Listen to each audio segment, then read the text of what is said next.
اعوذ باللہ من الشیطان الرجیم بسم اللہ الرحمن الرحیم الف لام میم احسب الناس ان يتركوا ان يقولوا آمنا وهم لا يفتنون ولقد فتنا الذين من قبلهم فليعلمن الله الذين صدقوا وليعلمن الكاذبين ام حسب الذين يعملون السيئات ان يسبقونا ساء ما يحكمون من كان يرجو لقاء الله فإن أجل الله لآت وهو السميع العليم صدق اللہ العظیم۔ آج جو ہے ہم انشاءاللہ سورۃ العنکبوت شروع کر رہے ہیں۔ عنکبوت کہتے ہیں مکڑی کو، اور چونکہ اس صورت میں مکڑی کے جالے کے بارے میں ذکر ہے تو اس کی وجہ سے اس پوری صورت کو جو نام ہے وہ عنکبوت رکھ دیا گیا ہے۔ اس کو کہتے ہیں تسمیۃ الکل باسم جز، یعنی ایک جز کی وجہ سے پورے کل کو جو ہے وہ نام دے دینا۔ اللہ جل شانہ نے اس صورت میں جو مشرقین کا جو عقیدہ ہے یا جو مشرقین جو شرک کرتے ہیں اس کو مکڑی کے جالے سے تشبیہ دی ہے، اور اس کی وجہ یہ ہے کہ جس طرح مکڑی کا جالا جو ہوتا ہے وہ اس کو سردی سے، گرمی سے، دھوپ سے اور اس طرح جو باقی جو موسمی اثرات ہیں یا جو بیرونی اثرات ہیں اس سے نہیں بچا سکتا، اور جس طرح جو اس کی جو پختگی ہوتی ہے وہ اتنی مضبوط نہیں ہوتی کہ جو کسی معمولی سے جھٹکے کو یا جو ہے اس کو بیرونی جو دباؤ ہوتا ہے اس کو برداشت کر سکے، یعنی ایک بالکل جالا جسے ہم عام اردو میں بھی کہتے ہیں۔ تو اس بنا پہ جو شرقیہ عقیدہ ہے اس کو بھی اللہ جل شانہ نے اس مکڑی کے جالے سے تشبیہ دی ہے کہ جس طرح وہ جالی جو ہے وہ جو مکڑی کا جالا ہے وہ مکڑی کو کسی موسمی اثرات سے بچا نہیں سکتا، اس طرح جو مشرقین کا جو عقیدہ ہے وہ ان کو کسی بھی جو ہے وہ اسی جالے کی طرح کمزور سا عقیدہ ہے، اور کسی بھی جو بیرونی جو اثرات ہوتے ہیں جس طرح مکڑی اس کو جالا اس کو برداشت نہیں کر پاتا، اس طرح جو ہے وہ مشرکین کا عقیدہ ہے یہ بھی بالکل بے بنیاد عقیدہ ہے، اور ذرا برابر ان پہ کوئی تکلیف آ جائے، ذرا برابر ان پہ کوئی پریشانی آ جائے تو یہ پھر اپنے شریکوں کو بھول کر اللہ جل شانہ کو بلاتے ہیں۔ تو اسی بارے میں انشاءاللہ اس صورت میں ذکر ہے۔ آج ہم آغاز کرتے ہیں۔ بسم اللہ الرحمن الرحیم، شروع اللہ کے نام سے جو بڑا مہربان نہایت رحم کرنے والا ہے۔ الف لام میم، ان کو حروف مقطعات کہتے ہیں۔ حروف مقطعات کہنے کی وجہ یہ ہے کہ یہ چونکہ ان کو ہم قطع کر کے یعنی الگ الگ کر کے جو ہے وہ پڑھتے ہیں، الف الگ، لام الگ، میم الگ، تو اس بنیاد پہ ان کو حروف مقطعات کہتے ہیں۔ اور کچھ حضرات نے ان سے کچھ معنی یا کچھ نام جو ہے وہ ان کے ساتھ ان کی تشبیہ دی ہے کہ جس طرح الف سے جو ہے وہ اللہ، لام سے جبرائیل، میم سے محمد۔ بہرحال ان الفاظ کے جو معنی ہیں، جو مطالب ہے وہ اللہ جل شانہ بہتر طریقے سے جانتے ہیں۔ احسب الناس، کیا گمان کرتے ہیں لوگ، ان یترکوا، کہ وہ چھوڑ دیے جائیں گے، یہ پہلے مجہول کا صیغہ ہے، تو کہ ان یترکوا کہ وہ چھوڑ دیے جائیں گے، ان یقولوا کہ وہ کہتے ہیں آمنا کہ ہم ایمان لائے، وہم لا یفتنون اور ان کو نہیں آزمایا جائے گا۔ یعنی اللہ جل شانہ فرما رہے ہیں کہ کسی کا ایمان لانا، کسی کا یہ کہہ دینا کہ میں ایمان لے آیا ہوں، تو کیا یہ بات جو ہے یا یہ جو عمل ہے اس کے بعد اس کو بغیر کسی آزمائش کے اور بغیر کسی پریشانی کے یا تکلیف کے جو ہے وہ چھوڑ دیا جائے گا؟ کیا لوگوں نے یہ گمان کرنا شروع کر دیا ہے؟ یعنی جو بھی مسلمان ہوگا، جو بھی ایمان والا ہوگا، اللہ جل شانہ اس کو ضرور آزمائیں گے۔ ہم سے پہلے جو انبیاء تھے، جو صالحین تھے، جو صحابہ تھے، اور جتنے بھی نیک لوگ گزرے ہیں، اللہ کے نیک بندے گزرے ہیں، اللہ جل شانہ نے سب کو آزمایا۔ ابراہیم علیہ السلام کو سب سے زیادہ آزمایا گیا، اور اس طرح حضور پاک صلی اللہ علیہ وآلہ وسلم کو راہ حق میں جو ہے بے شمار تکلیفیں دی گئیں۔ تو اللہ جل شانہ یہاں پہ بھی یہ عرض کر رہے ہیں، یا یہاں پہ بھی یہ بیان فرما رہے ہیں کہ حسب الناس، کہ کیا لوگوں نے جو ہے نا اس بات کا گمان کر لیا ہے کہ وہ چھوڑ دیے جائیں گے اس بات کے کہنے پر کہ وہ ایمان لے آئے، وہم لا یفتنون اور ان کو نہیں آزمایا جائے گا۔ وَلَقَدْ فَتَنَّ الَّذِينَ مِن قَبْلِهِمْ، اور تحقیق جو ان لوگوں کو تم سے جو پہلے تھے، یعنی فتن الذین، فتنے میں ڈالے گئے یعنی آزمائش میں ڈالے گئے وہ لوگ، من قبلہم جو ان سے پہلے تھے، فَلَيَعْلَمَنَّ اللَّهُ اور اللہ جل شانہ ضرور کہ ضرور جان کے رہیں گے، الذین صدقوا کہ کون جو ہے وہ لوگ جو ہیں وہ سچے ہیں، وَلَيَعْلَمَنَّ الْكَاذِبِينَ، اور اللہ جل شانہ ضرور کہ ضرور معلوم کریں گے کہ کون جو ہے وہ جھوٹے ہیں۔ یہاں پہ جو ایک نقطہ جو بڑا اہم ہے وہ یہ ہے کہ فَلَيَعْلَمَنَّ اللَّهُ، یعنی اللہ جل شانہ جو ہے وہ ضرور کہ ضرور جان کے رہیں گے۔ یہاں پہ جو یہ معنی ہے تو جو اللہ جل شانہ کی ذات ہے وہ انسان کے پیدائش سے پہلے اس کے بدبختی کے اور خوشبختی کے جو ہے نا اس کے بارے میں جانتے ہیں۔ تو اللہ جل شانہ کے جو علم ہے اس میں مستقبل کا علم بھی شامل ہے، اس میں ماضی کا بھی شامل ہے، اس میں حال کا بھی شامل ہے۔ تو یہاں پہ کیا مراد ہو سکتا ہے فَلَيَعْلَمَنَّ اللَّهُ، کہ اللہ جل شانہ ضرور کہ ضرور جان کے رہیں گے۔ تو یہاں پہ علماء نے اس کا یہ مطلب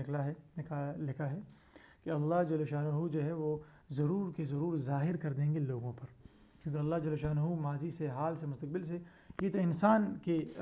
عقل کے لیے اور سمجھ کے لیے چیزیں ہیں کہ ماضی کے بارے میں اس کو علم ہوتا ہے، مستقبل کا اس کو علم نہیں ہوتا، لیکن اللہ جل شانہ ان سے پاک ہے۔ اللہ جل شانہ ماضی کو بھی جانتے ہیں اور مستقبل کو بھی جانتے ہیں۔ علماء نے یہاں پہ ایک مطلب اور بھی کیا ہے کہ فَلَيَعْلَمَنَّ اللَّهُ، کہ چونکہ مستقبل کا صیغہ ہے تو لکھتے ہیں کہ چونکہ اللہ جل شانہ کے لیے یہ بات اتنی سچی ہے، جس طرح ہمارے لیے ایک ماضی کی بات سچی ہوتی ہے کہ جو ماضی میں جو بات گزر گئی ہے، جس طرح وہ بات جتنی پکی ہوتی ہے، اسی طرح اللہ جل شانہ کے لیے آنے والے وقت میں جو بات ہے، جو معاملہ ہے، وہ اتنا پکا ہے کہ جس طرح ماضی کی بات ہو۔ تو اللہ جل شانہ جو ہے وہ اس کو اس طرح فرما رہے ہیں کہ فَلَيَعْلَمَنَّ اللَّهُ، اللہ جل شانہ ضرور کہ ضرور ظاہر کریں گے الَّذِينَ، ان لوگوں کو صدقوا جو سچے ہیں، وَلَيَعْلَمَنَّ الْكَاذِبِينَ، اور ضرور کہ ضرور ظاہر کریں گے ان لوگوں کو کہ جو جھوٹے ہیں۔ ام حسب الذین یعملون السیئات ان یسبقونا، اور کیا ام حسب، اور کیا گمان کرتے ہیں الذین، وہ لوگ یعملون جو کرتے ہیں سیئات گناہ، یعنی وہ لوگ جو برائیاں کرتے ہیں، جو اللہ جل شانہ کی نافرمانیاں کرتے ہیں، تو وہ ان یسبقونا، کیا یہ وہ سمجھتے ہیں کہ وہ اللہ جل شانہ کی گرفت سے بچ جائیں گے، وہ آگے نکل جائیں گے۔ یسبقونا نکلا ہے بیسیکلی سبقت سے، اردو میں بھی یہ لفظ استعمال ہوتا ہے، اس کا مطلب ہے آگے نکل جانا، بازی لے جانا۔ مطلب اس کا یہ ہے کہ وہ اللہ جل شانہ کی پکڑ سے نکل جائیں گے، اللہ جل شانہ کی جو پکڑ ہے اسے بازی لے جائیں گے۔ تو اللہ جل شانہ یہاں پہ یہی فرما رہے ہیں کہ ام حسب الذین، کیا گمان کر رکھا ہے ان لوگوں نے، یعملون جو کرتے ہیں سیئات گناہ یا برائیاں، ان یسبقونا کہ وہ بازی لے جائیں گے، وہ اللہ جل شانہ کی پکڑ سے بچ جائیں گے۔ ساء ما یحکمون، بری بات ہے جو وہ کرتے ہیں، برا معاملہ ہے جو وہ، یعنی یہ برا گمان ہے جو وہ کرتے ہیں اللہ جل شانہ کے متعلق۔ تو یہاں پہ اللہ جل شانہ ان لوگوں کے بارے میں جو اللہ جل شانہ کے خوف سے جو ہے بے پرواہ ہے، چاہے وہ ایمان والے ہیں چاہے وہ کفار ہیں، کہ وہ اللہ جل شانہ کے بارے میں نعوذ باللہ من ذالک یہ گمان کرتے ہیں کہ وہ اللہ جل شانہ کی پکڑ سے بچ جائیں گے۔ تو اللہ جو فرما رہے ہیں کہ ساء ما یحکمون، یہ غلط گمان ہے جو وہ کر بیٹھے ہیں، یہ غلط سوچ ہے، یہ غلط وہ سمجھ بیٹھے ہیں جو یہ لوگ کر رہے ہیں۔ من کان یرجو لقاء اللہ، پس جو شخص رکھتا ہے توقع اللہ سے ملنے کی، من کانا جو کوئی، یرجو امید رکھتا ہے، لقاء ملاقات کی، اللہ سے، یعنی جو کوئی اللہ سے ملاقات رکھتا ہے، فإن أجل اللہ لآت، تو اسے معلوم ہونا چاہیے کہ اللہ کا مقرر کیا ہوا وقت ضرور آنے والا ہے۔ فإن، تو بے شک، اجل اللہ،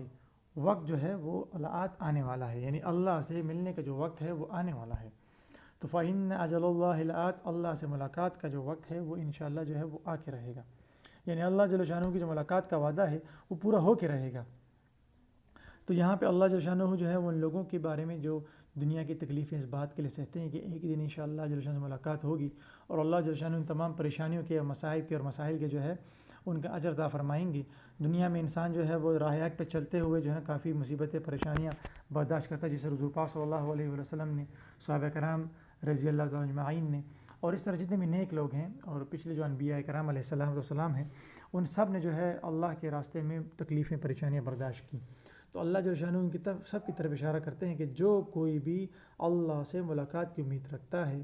فإن أجل اللہ، تو بے شک اللہ کا جو ملاقات کا وقت ہے، جو مقررہ وقت ہے، لآت، وہ آ کے رہے گا۔ وہو السمیع العلیم، اور اللہ جل شانہ جو ہے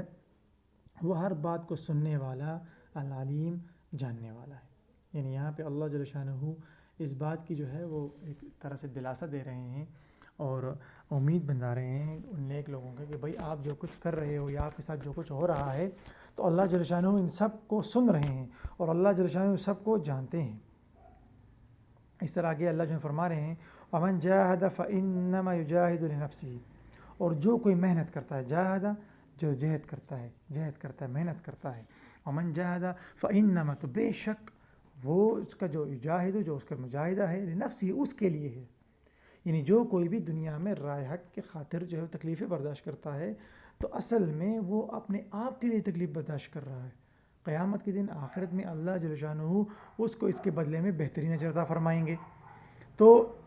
اللہ جل شانہ ان لوگوں کے بارے میں جو اللہ کے راستے میں جو ہے وہ محنت کرتے ہیں، کوشش کرتے ہیں، تو اللہ جو کے بارے میں فرما رہے ہیں کہ جو کوئی ومن جاہدہ اور جو کوئی جاہدہ محنت اٹھائے، مشقت کرے، جو جہد کرے، فإنما سو وہ یجاہد اس کا جو اٹھانا ہے، اس کا جو محنت کرنا ہے، لنفسی اپنے ہی واسطے ہے۔ ان اللہ لغنی، بے شک اللہ جو ہے بے پرواہ ہے، اللہ جو ان چیزوں سے پاک ہے، عن العالمین یعنی جہان والوں کو اللہ جو ہے نا ان سے غنی ہے، اللہ جل شانہ کو ان کی ضرورت نہیں ہے، اللہ جو سے بے پرواہ ہے، یعنی اللہ جل شانہ پورا عالم کے لوگ، پورے انسانیت جو ہے وہ اللہ جل شانہ کے نافرمان ہو جائے تو اللہ جل شانہ کے جو ذات ہے اس کو کوئی فرق نہیں پڑتا۔ اسی طرح اللہ جل شانہ کے تابع ہو جائے، تمام فرمان بردار ہو جائے، اللہ جل شانہ کو ماننے والے بن جائیں، تب بھی اللہ جل شانہ کے خزانوں میں، ان کی طاقت میں، ان کی صفات میں کوئی بڑھوتری نہیں ہوتی۔ اللہ جل شانہ جو ہے وہ ان تمام جو ہے عالم والے سے، جہاں والوں سے بے پرواہ ہے، یعنی جو کوئی بھی محنت کرتا ہے وہ اپنے آپ کے لیے کرتا ہے، کیونکہ اللہ جل شانہ سب سے بے پرواہ ہے۔ والذین آمنوا، اور وہ لوگ جو ایمان لائے، وعملوا الصالحات اور نیک عمل کیا، لنکفرن عنہم تو اللہ جل شانہ ضرور کہ ضرور ان سے مٹا دیں گے، سیئاتہم ان کے گناہ، یعنی اللہ جل شانہ جو ہے جو کوئی بھی محنت کرتا ہے، یعنی عمل صالح کرتا ہے ایمان لانے کے بعد، تو اللہ جل شانہ اس کی جو برائیاں ہیں وہ اس سے اتار دیں گے۔ وَلَنَجْزِيَنَّهُمْ وَلَنَجْزِيَنَّهُمْ میں سے کہ لکھا ہے جزا سے، کہ اللہ جل شانہ ضرور کہ ضرور سے بدلہ دیں گے، احسن الذی اس کو بہتر سے بہتر، کانوا یعملون جو وہ عمل کرتا تھا، جو وہ عمل کرتے ہیں، یعنی اللہ جو فرما رہے ہیں کہ وہ لوگ جو ایمان لائیں، عمل صالح کیا، اور تو اللہ جو شانہ ان سے ان کے گناہ معاف فرما دیں گے۔ وَلَنَجْزِيَنَّهُمْ أَحْسَنَ الَّذِي اور اللہ جو شانہ ان کے جو اعمال ہیں، جو نیک اعمال کیے، اس کے بدلے میں بہترین بدلہ عطا فرمائیں گے، یعنی جو انہوں نے اعمال کی دنیا میں اچھے اعمال کیے تو اللہ جو شانہ ان کا بدل ان کا عطا فرمائیں گے۔ یہاں پہ حضور پاک صلی اللہ علیہ وسلم کی بے شمار احادیث میں بھی اس بات کی طرف اشارہ ہے کہ اللہ جل شانہ نیک بندوں کے یا جو ایمان لانے والے لوگ ہیں ان کے چھوٹے چھوٹے اعمال پہ ان کی نیکیوں کو، ان کی برائیوں کو نیکیوں سے بدل دیتے ہیں۔ جس طرح جو شخص اخلاص کے ساتھ لا الہ الا اللہ محمد رسول اللہ پڑھتا ہے، اللہ جل شانہ ان کی تمام نیکیوں کو جو ہے وہ، تمام برائیوں کو جو ہے نا وہ نیکی میں تبدیل کر لیتے ہیں۔ تو اس طرح اللہ جو فرما رہے ہیں کہ جو لوگ عمل صالح کرتے ہیں ایمان لانے کے بعد، تو میں ان کو گناہوں کو ان سے اتار دوں گا، یعنی ان کو گناہوں معاف کر دوں گا، ان کے گناہوں کو ان سے دھو لوں گا اور ان کو بدلہ دیں گے، یعنی اللہ جل شانہ ان سب کو بدلہ دیں گے، احسن الذی بہتر بدلہ، ان اس کس کے بدلے میں، کانوا یعملون جو وہ عمل کرتے تھے، جو وہ اعمال کرتے تھے۔ تو یہاں تک انشاءاللہ آج 7 آیت جو ہے اس کا ترجمہ تفسیر آپ کے سامنے عرض کی ہے۔ انشاءاللہ اگلے سبق میں مزید جو ہے وہ آیت کو انشاءاللہ دیکھیں گے۔ آج کے لیے اتنا ہی۔ امید ہے کہ ساتھیوں کو جو ہے وہ ترجمہ اور تفسیر کی جو ہے وہ سمجھ آ چکی ہوئی، لیکن پھر بھی کسی بھی آیت کی یا جو ہے اس کی تفسیر کی سمجھنا ہے تو کمنٹ باکس میں جو ہے وہ آپ اس بارے میں پوچھ سکتے ہیں۔ اللہ حافظ، السلام علیکم ورحمۃ اللہ وبرکاتہ۔